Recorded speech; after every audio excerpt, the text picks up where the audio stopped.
Natural Science Seminar semester.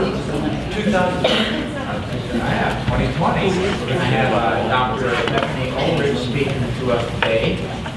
I want you to, well, I know I don't have to ask you to imagine too hard to think about the pressures involved in being a student. I think you know that pretty well. I'm a faculty member. You may not believe it, students, but we faculty members, we do feel pressure as well, trying to stay a step or two ahead of you. Imagine feeling both of those pressures at the same time for how many years? 4. For 4 years, Dr. Ulrich was both a student and a full-time prof here at Spring Arbor University. That's studly. And so I'm very much looking forward to her talk today, which will be discussing her graduate work. I think it's going to be very practical. I see a lot of athletes here who are probably quite interested. A couple baseball players, a couple softball players. This might be applicable to see a few pitchers out there. It might be applicable to your life. So let's welcome Dr. Stephanie Ulrich.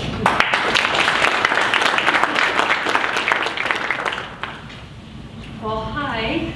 They asked when they were setting this up if I could stand in front of the microphone, and I told them I would try. So I am going to do my best to try to stay put here. Yeah, my journey through my doctoral program was an adventure. There's a whole another story to that maybe I'll share sometime. But it was really fun. I do teach in the Health and Exercise Science Department. I have been here since 2003, which is crazy. And just due to the fact that I worked through my doctorate, I was able to become full-time here, and I just love being here. And so the title of my research is Effects of Short-Term Intermittent Cryotherapy on Velocity, Accuracy, Perceived Exertion, and Perceived Recovery in Collegiate Softball Pitchers. So basically saying, what if we threw some ice on a pitcher's arm in between innings? What would that do? I became interested in this because of a course that I took within my doctoral program. We were looking at therapeutic interventions, and mine happened to be cryotherapy. My research project, I had already started planning what it was, and it was so not down this trail. And so just understand that if you are heading down a path, sometimes those will get changed, and so just go with it, enjoy the ride that you're taking. But within this, I was looking at cryotherapy, and I dug up a lot of articles, thousands and thousands of articles is what it felt like, on cryotherapy. And when I got done talking, one of my colleagues said, hey, have you seen the new article that looked at using short-term intermittent cryotherapy as an ergogenic aid in athletes? And I'm like, no, I didn't. I just looked at thousands of articles. This one had just come out, and then in the process of looking at that, I was able to then see some previous articles that showed this, but there were only 6. So out of all of the articles that you can find on cryotherapy, which is basically you can use gel packs, you can use ice bags, there are a lot of different ways, cold water immersion, a lot of different ways for cryotherapy. But in these 6 articles, it looked at positive results that occurred in performance due to using the short-term intermittent cryotherapy. So as both an athletic trainer and a strength and conditioning coach, I was really, really interested in this.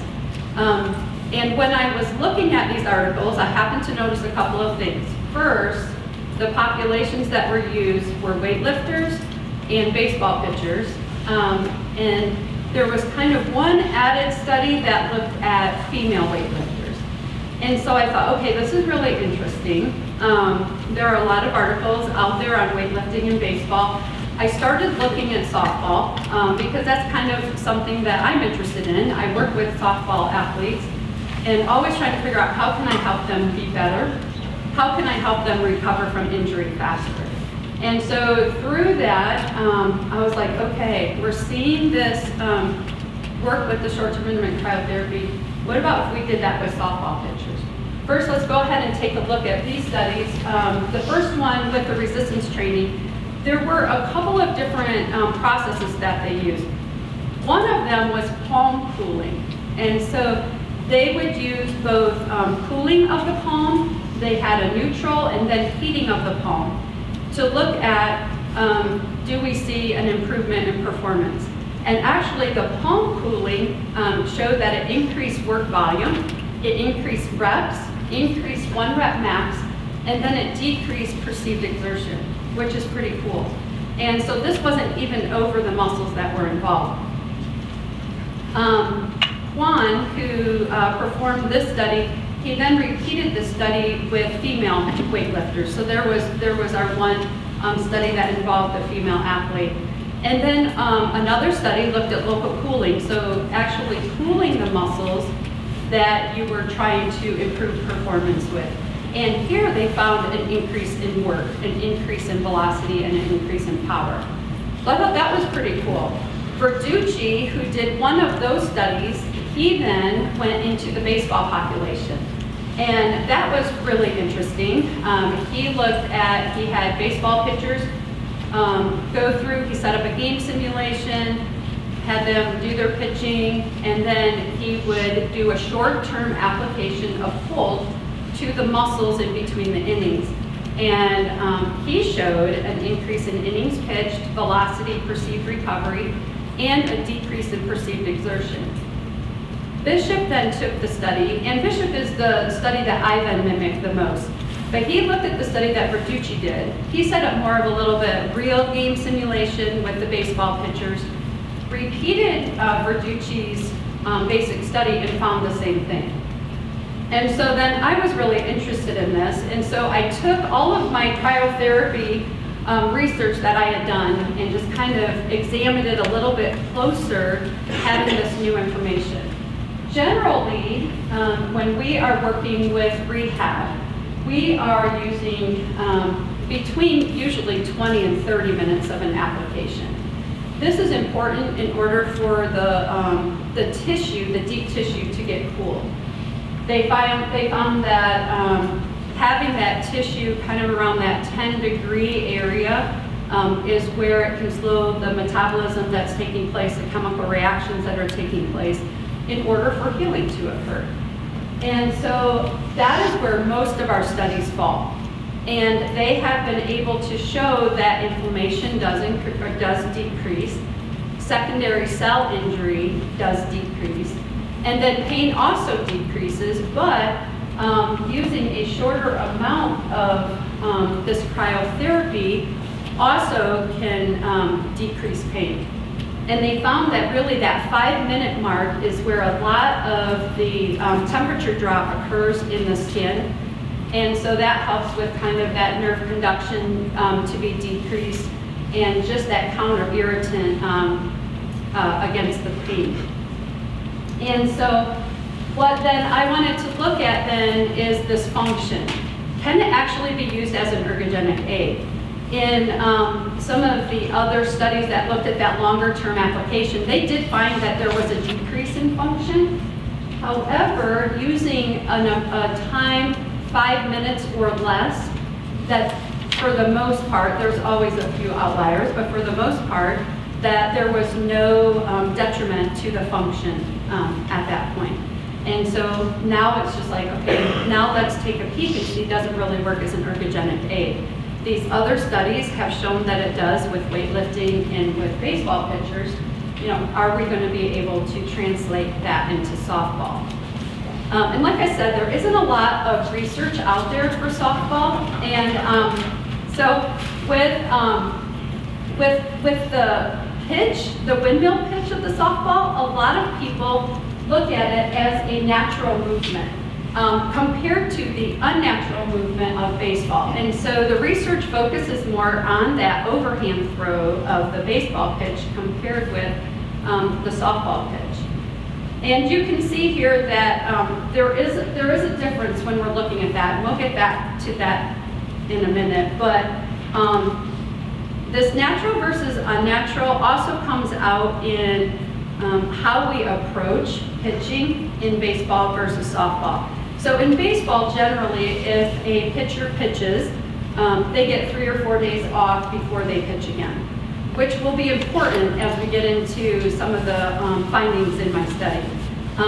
Whereas softball, over a 3-day weekend tournament per se, or in 2 weeks when we're in Florida for spring break, they will pitch consecutive games, consecutive days.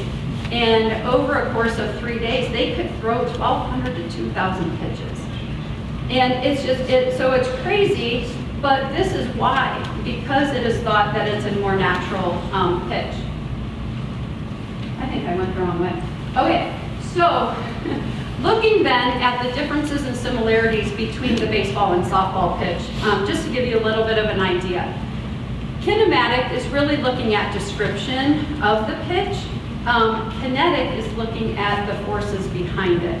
And so there are similarities and differences here. We already talked about the plane of movement that's taking place. The softball pitch kind of follows the plane of the body. Where the baseball pitch, you can see the arm is abducted and is coming across and working in the transverse and sagittal plane a little bit more. And then the power, where that power really comes through between the two pitches. For the baseball pitcher, it is going to be in that, that delivery mode, and for the softball pitcher, or the deceleration for the softball pitcher, is going to be right before that ball is released. And there are a lot of different forces that are working here. And so you have your peak force is different for those. And in the softball pitcher, it will be right before, and we'll look at this, it'll be right before they start to deliver, when the ball is at that 6 o'clock phase and is starting to come through in delivery. And but what is interesting is that the muscles involved in that peak force are the same. So the action is different, but the muscles involved are the same. You have your pectoralis major, which is causing a lot of that power force to happen, where in the baseball pitcher, it's more of an internal rotation. But the synergistic muscles are also the same. You have the serratus anterior and you have the subscapularis that are working as well. And the serratus anterior works with that scapular motion to keep the scapular motion consistent so that the arm can do its job and put that arm into the correct position. So the muscles that are working that peak force are the same, it is just coming out in a different manner. Studies have also shown that the upper extremity torque is similar in both arms of the baseball pitcher and the softball pitcher. It just looks a little different. Where the baseball pitcher, you can see obviously that there is a torque that is occurring at the elbow, and so the ulnar collateral ligament has a passive stretch that is occurring there. For the softball pitcher, it's more of a distraction force. So the elbow is having to counteract a distraction force, and also the shoulder as well. And so there's some compression that has to take place too when you're coming through with that windmill pitch. In both of them, the momentum transfer is the same. So with any type of movement, you have a kinetic chain, and it works from the ground up. So the force begins in the feet, moves along the kinetic chain, and in both of these throws, it ends with the wrist and with the hand. And if that all doesn't have that consecutive pattern, then you're going to come across some injuries. So that just kind of is showing you just some of the similarities and differences that will occur there.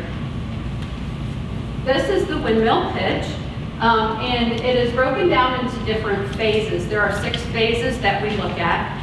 And if you look at the body, kind of like the face of a clock, you will see that this motion is kind of working in that counterclockwise fashion. And so we begin with the windup coming around and down to the 6 o'clock. And then the second phase moves from 6 o'clock to 3 o'clock, and at the same time you can kind of see that the hip separation is happening there.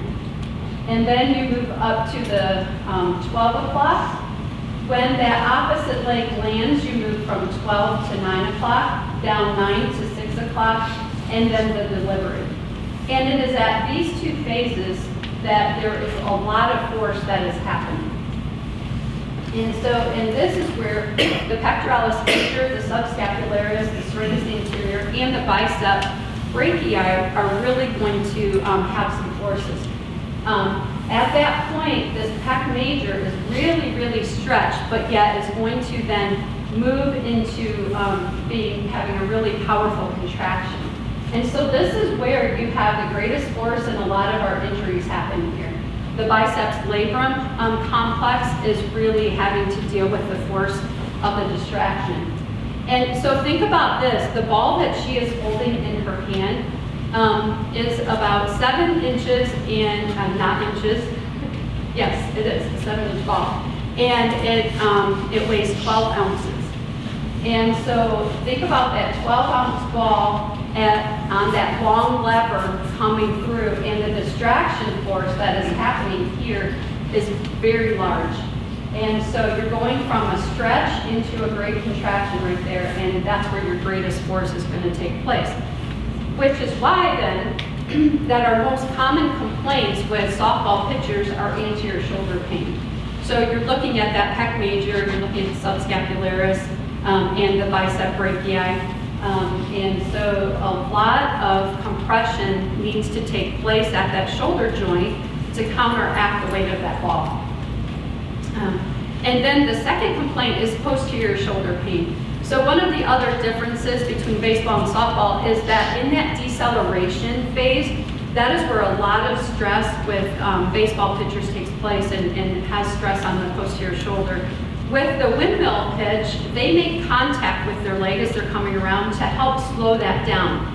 That does decrease this eccentric contraction on the posterior shoulder joint, but there is still enough stress that it does cause some problems. Why does this happen? Well, first, as I mentioned before, there are no rules or guidelines necessary for our softball pitchers. And so they are used more often. In baseball, the rosters in the Olympic Games, and I think it was in 2004, they looked at the rosters, and baseball had 15 pitchers on a 25-pitcher roster, whereas softball had 5 pitchers on a 13-pitcher roster. And so the difference is just phenomenal when you look at kind of what our pitchers in softball are having to deal with. And so no wonder that there is increasing pain with them. And so overuse is one, which then kind of leads you to poor biomechanics, right? If you have a fatigued pitcher, their biomechanics are going to start to go awry. And so just think as that long lever is coming through and the forces that are acting, if that gets a little bit lazy and gets out of sync, then there's going to be more stress that is put onto the shoulder and the elbow. And then most of the injuries that take place in softball do take place at the beginning of the season. And so I have to do a better job of prepping our softball pitchers in order to be able to start the season. So that leads me into then, the purpose of my study was to then investigate the effects of upper extremity cryotherapy intervention applied to collegiate softball pitchers between innings on pitch velocity, pitch accuracy, perceived exertion, and perceived recovery. And so this is how we set up the study. We use collegiate softball pitchers, and we use them from Spring Arbor University, Siena Heights, Jackson College. Yes, those were the 3. I had one other school that I was asking, and to kind of go along with this insufficient preseason, the reason the coach didn't want me to take the players was because he was very strict with how they would progress with their throws. And so he just thought it was just an inappropriate time for his pitchers to be involved in that. So I'm thankful for the coaches who did allow their players to come, and I took very good care of them. But what we did, it was very random. In fact, I just had a bucket, and they each pulled out a slip, and whether they were doing cryotherapy first or if they were the control first. And so I had 18 pitchers. So we did 36 game simulations, and each pitcher, if they got cryotherapy first, they then did a control later. There was a 1-week break between the different game simulations with a 3-day perceived recovery tally after each of the game simulations. And so, and I'll show you a little bit more on that. And then the same, they did the control first, then they did the cryotherapy later. My study participants were 18 to 24 years of age. They all had at least 3 years pitching experience. They were all current collegiate pitchers. They were excluded from the study if they had an upper extremity injury in the past 6 months, or if they had any conditions which were exacerbated by cold. And so how did we go about this data collection? First, there was an informational meeting. And because I was traveling to another school, a lot of times this occurred before the first game simulation broke. And so we had that informational meeting where I handed out the entrance surveys, and here they let me know, how old are you? Make sure that they were all at least 18. That was my biggest concern. How old are you? And you know, do you have any conditions? Have you had any injuries recently? You know, just to make sure that everything was good. They signed their informed consent. I did have them fill out a health screening, but since they were active collegiate athlete, that was really just to make sure there was nothing that would come up. And here I went over with them the subjective scales. I will be showing you the subjective scales in just a minute, and they are both of the scales that I use, the rate of perceived exertion and the perceived recovery status scale. Both are validated measures that have been used in previous research. And in my research, I noticed that it really followed right along with our pitch velocity going down. As the pitch velocity went down, you could see that their recovery decreased and their rate of perceived exertion increased. And then in each of the game simulations, we measured velocity, accuracy, perceived exertion, perceived recovery. I did monitor their skin temperature, mostly just to kind of show that, yes, these were the athletes that were getting the cryotherapy, and these were the results that matched with that. And in each indoor area that I visited, I made sure to monitor the temperature and just to kind of have that also to see if there was anything that was wrong with that. Most of the buildings were very similar there. And then the 3-day perceived recovery. So I sent them home a log, and then for the next 3 days, they recorded their recovery. And this was really interesting as well. And so then we did the same thing with the next game simulation and 3-day recovery. So this is the RPE scale, the rate of perceived exertion. I use Borg's. A lot of you can't see back there, but it is from a 6 to a 20. This is to help it kind of correlate with heart rate. So at the 6, it correlates kind of with the 60 beat per minute, which you can think of as resting, chilling out. So very light, no really rate of perceived exertion. All the way up to, you get to 19 and 20, very, very hard, maximum effort, can't go any longer. And so within there, they would bring how they were feeling. And so we talked about that before we even started, and I was just like, okay, this is just, how are you feeling right now? And so we measured their perceived exertion at the moment. Where did they start? What was their baseline? And then after each inning, we also double checked what is your rate of perceived exertion. And then after we applied either the cryotherapy to the shoulder and elbow, and I used an ice pack that was specifically meant for the shoulder joint and elbow joint. And that's important too when we relate back to some of the other studies. But here is a 0 to 10 scale, looking at, are you recovered? I'm not recovered at all, to I am very well recovered and ready to go, and so they would fill that out after each of the interventions. So within the game simulation, I let them warm up, kind of how they would normally warm up for a game. And then we went through innings of pitching. They each got 3 warm-up pitches, and then they each would pitch 15 balls. And this is kind of correlated with some college coaches that I talked to that look at, the goal is in an inning for your team to pitch less than 15 times, but you want the opponent to have to pitch more than that. And so that kind of just seemed to be the magical number, and so that was the number that I picked for that. And then they would go into their intervention while the other team was supposedly pitching. And so when they came off from pitching, I would take their skin temperature. We would either put the cryotherapy on them and have them sit in a seat, or for the control, they just sat in the chair. So we tried to keep everything else the same except what was actually happening at the shoulder and the elbow. And so, and then after that, I would redo their skin temperature, and that was where we would do the perceived recovery. And so the intervention happened for 4 minutes.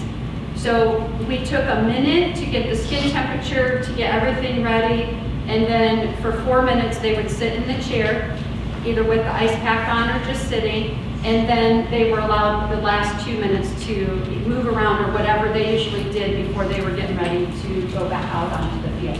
And so we did this for 7 innings. After they were done, I did ice their arm down at the conclusion. And so within here, this just kind of explains a little bit what I just verbally said with where I was monitoring the different things. At the beginning, we looked at perceived recovery. After they pitched, perceived exertion. After the condition, perceived recovery, and then back to pitch. While they were pitching, we had a backstop that had a target on there that also had a radar gun built in. And so they would pitch at that. For the pitch velocity, we used that reading off the radar gun. We also had a backup gun running behind the pitcher just in case. And so that was used, and especially if they missed the whole backstop, we were able to have the backup radar gun there. And then there was a target on the backstop, so if it was outside that target, then that was a ball in regards to our pitch accuracy, compared to if they hit the target, then it was a strike. And so that was how we monitored both those things.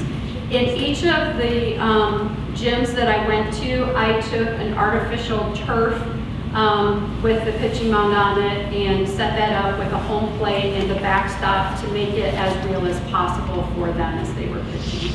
And we had a camera. I had a couple of great students that helped me. I had a camera running, and they went back and re-watched video of all of these games to double check that I got the pitch velocity and the pitch accuracy correct. And so, I'm like, thank you, Quincy. So, so that was really helpful to have that. So then how did we analyze this data? So if you remember, we have 2 different conditions. We had the control, and then we had the cryotherapy, and we also had time. So we're looking from first inning up through the 7th inning. And so we had factorial repeated measures 2, so our cryotherapy and the control over the 7 innings and ANOVA. And then we did this also with the 3-day perceived recovery, but it was a 2x3. We're looking at 3 days. And so here are the results that we got. For pitch velocity, there was a statistically significant change over time in both of the conditions. So whether they had cryotherapy or the control, they both, their pitch velocity decreased over time. There was no effect for conditions. So between the 2 conditions, there was no difference. And then there was no difference between the 2 conditions over time. And so this is the graph of what that looked like. And so you can see here, this is first inning pitch velocity, and then all the way up to the 7th inning. And you can see how the velocity would decrease over that time. For pitch accuracy, there was no change over time or between controls or the interaction of those. So, yeah, so we had very small effect with our pitch accuracy. And so you can see here then, when you're looking at that, our pitch accuracy from the first inning to the 7th inning are pretty much the same. It was interesting. They both had a little bit of a spike in the middle of the game simulations, but across the board, there was not a statistical change for pitch accuracy. For perceived exertion, there was a statistically significant change over time. And so like I said, this really followed the pitch velocity. As the pitch velocity decreased, so did their perceived exertion increase. And, but there was no difference between the cryotherapy or the control for the condition and then that plus the time. And so this is what the perceived exertion looks like. And so you can see here, going from our scale starting at 6, working here, and then their change over the innings. Perceived recovery. There was also a change over time for both groups. But between the groups, there was no difference. And then also there was no difference between the groups over the period of time. So there was a change in the perceived recovery, and so you can see that, whoops, yeah. You can see that their perceived recovery is sitting here, and that it goes down as the innings move on.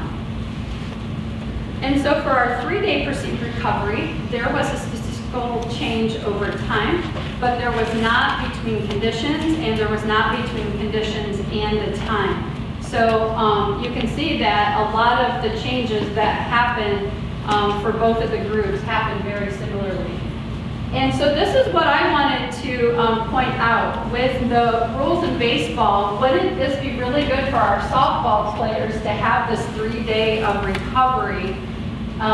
But they don't. They could be pitching in an hour. They could be pitching in, the next day. It really is a lot different. And when you see how much they recovered from the first day to the 3rd day, you start to think this might be a good guideline to start to follow.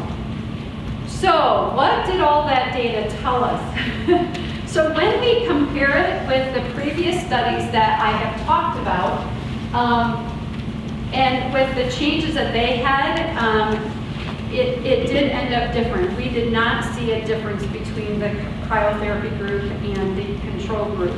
And so what are some of the reasons for that? One could be where the cryotherapy was placed. Like I said, I placed it over the joints, over the shoulder, and over the elbow.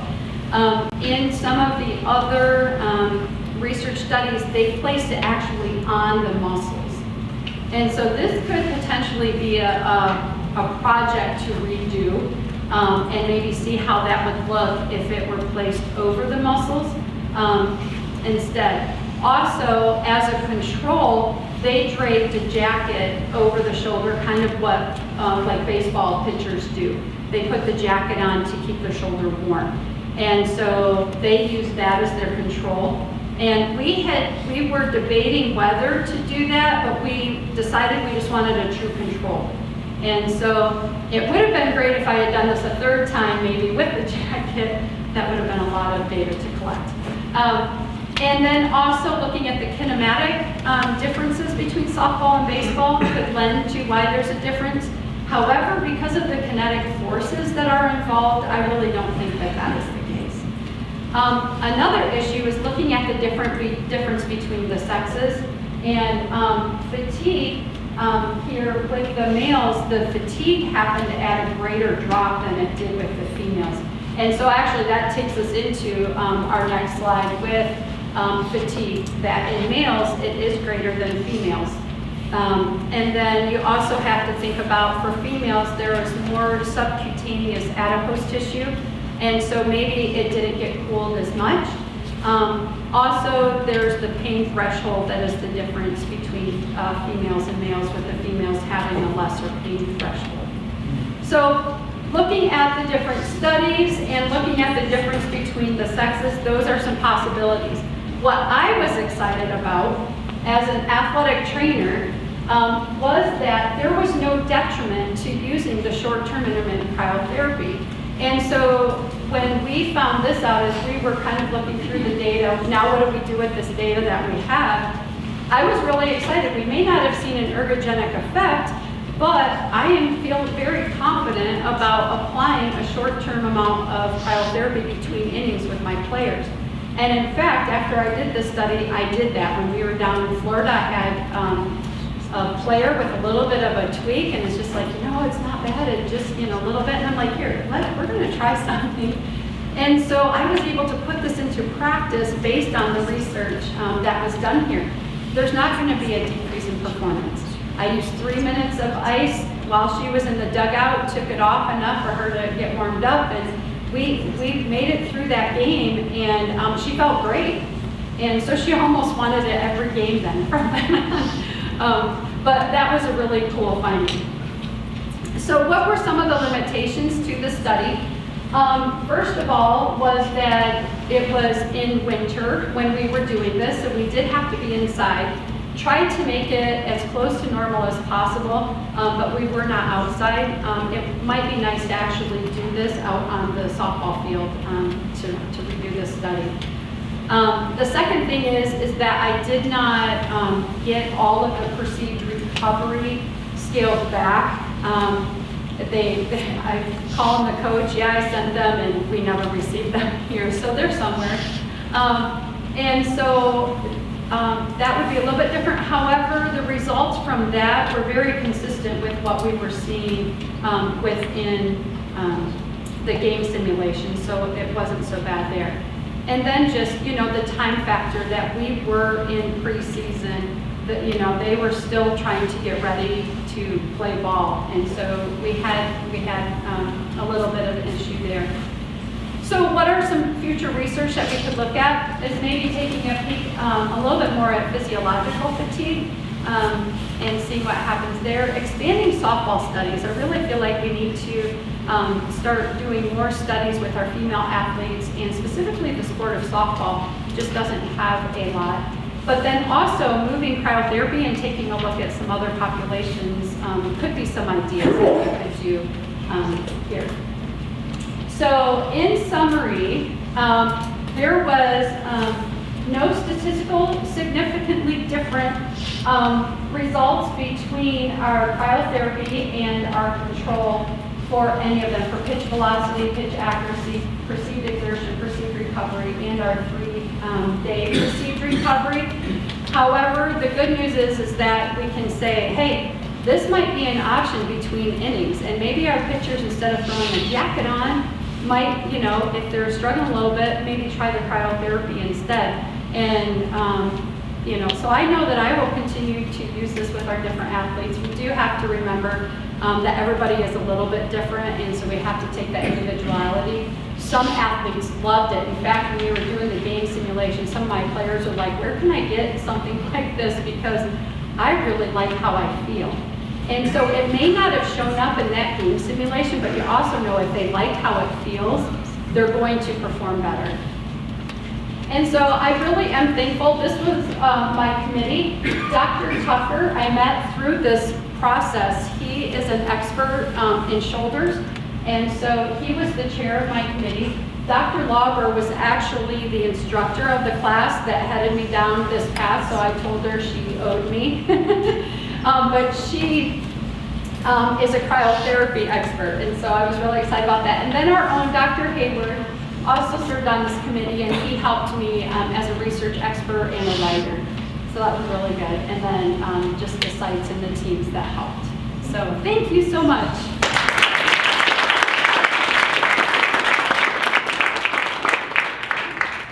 Time for some questions. Oh, no, yes. I always ask the first and the dumbest question at every NATSI seminar.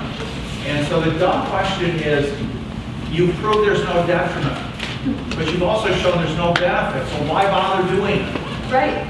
Well, and because, so if you have an athlete who does have pain, and you're trying to get them to be able to finish playing. And of course, I've done an evaluation, right? And I'm not finding anything major. We're finding that they're just not feeling great. Putting the ice on actually can help to settle that down.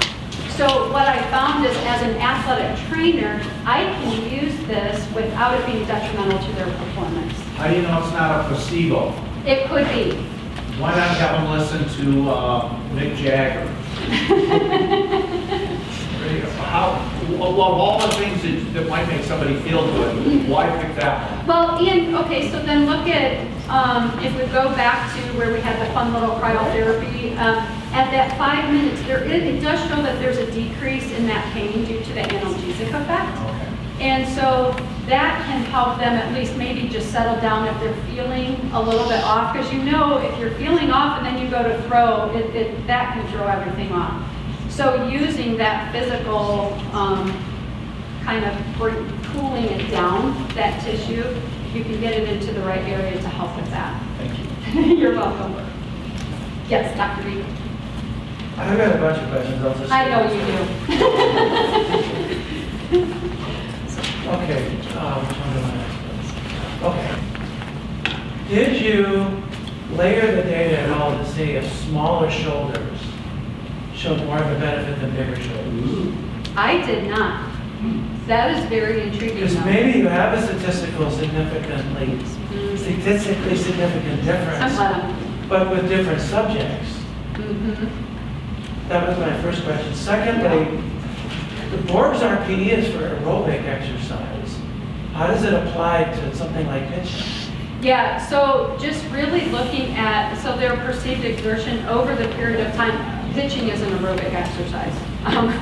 Just in the fact that over that course of time and the exhaustion that they feel from that and their perceived exertion when they're done. So it has been used kind of in, and when I say it's an aerobic exercise, obviously it's not an official aerobic exercise. Because you get to get the ball back, stop, walk around the mound, chew some tobacco, you don't know, let it down. But we're looking at over, so think they did their warm up and now they're pitching 18 times and they're pitching 18 times and they're pitching 18 times. So it has been used in kind of more of this interval type of training. It has been used in prior research and has been shown to be valid. So, yeah, but that's a really good question. It's a fatigue of the arm. It is. Rather than a fatigue. Well, but think fatigue, right, endurance over a period of time. Yeah. So, but that's a really good question. Thank you. Do you have any more that you wanted to ask? Well, let the students. Okay, does anybody else have something? They're like, no, you're doing great, you're on a roll. Yes. So, in your results, you were talking about how the 3-day perceived recovery also had these statistics where Yes. statistically increasing the significance. So, would you be able to use this study to put forward evidence for why you should instill that in softball players, not just the baseball players as well? I think so. When I saw that, that was the first thing that popped in my head is, okay, look at how they're recovering. And I did ask them, before the game simulation to try not to do anything, exerting so that they would come in fresh. And then I asked them for those 3 days to chill, and the coaches agreed that they wouldn't push them for those 3 days. So then to look at that improvement, it makes me want to say to coaches, okay, take a peek. Maybe we need to start changing the culture within our softball teams. And just think, what could that do to our injury? So in the long run, right, is that more helpful? Because now we don't have pitchers out because of injuries, and then we're relying on one pitcher to carry the load. So good question. Anybody else?